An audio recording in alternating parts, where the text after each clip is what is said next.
అనుదిన నిత్యజీవపు మాటలు. దేవుని నామానికి మహిమ కలుగునుగాక. దేవుని వాక్యాన్ని చదువుకుందాము. నేను శరీర విషయంలో దూరంగా ఉన్నను, ఆత్మ విషయంలో మీతో కూడా ఉండి మీ యోగ్యమైన ప్రవర్తనను క్రీస్తునందలి మీ స్థిర విశ్వాసమును చూచి ఆనందించుచున్నాను. కొలస్సీలకు రాసిన పత్రిక 2వ అధ్యాయము 5వ వచనం. పౌలు కొలస్సీ సంఘమునకు సువార్త ప్రకటించి అనేకమైన ఆదరణ మాటలు వారికి బోధించి వేరే ప్రదేశములకు సువార్త ప్రకటించడం కొరకు వెళ్ళాడు.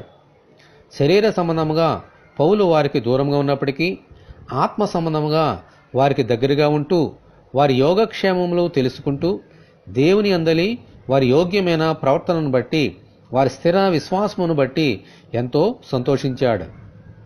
మన ప్రభువైన యేసు మనకు కూడా సువార్తను ప్రకటించి సమస్తమును బోధించి దేవుని కుడిపార్శ్వమునకు హెచ్చింపబడ్డారు. ఆమేన్. శరీరరీతిగా ఆయన మనకు దూరంగా ఉన్నప్పటికీ ఆత్మ సంబంధముగా మనకు ఎల్లప్పుడూ దగ్గరగా ఉంటూ మనలను పరీక్షిస్తున్నారు.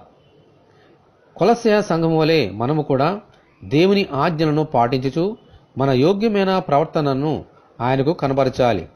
ఎన్ని శోధనలు, కష్టములు, నష్టములు ఎదురైనా బండ మీద కట్టబడిన పునాది వలె మన విశ్వాసము స్థిరముగా ఉన్నప్పుడు మనల్ని చూసి మన ప్రభువు కూడా ఎంతో ఆనందిస్తారు.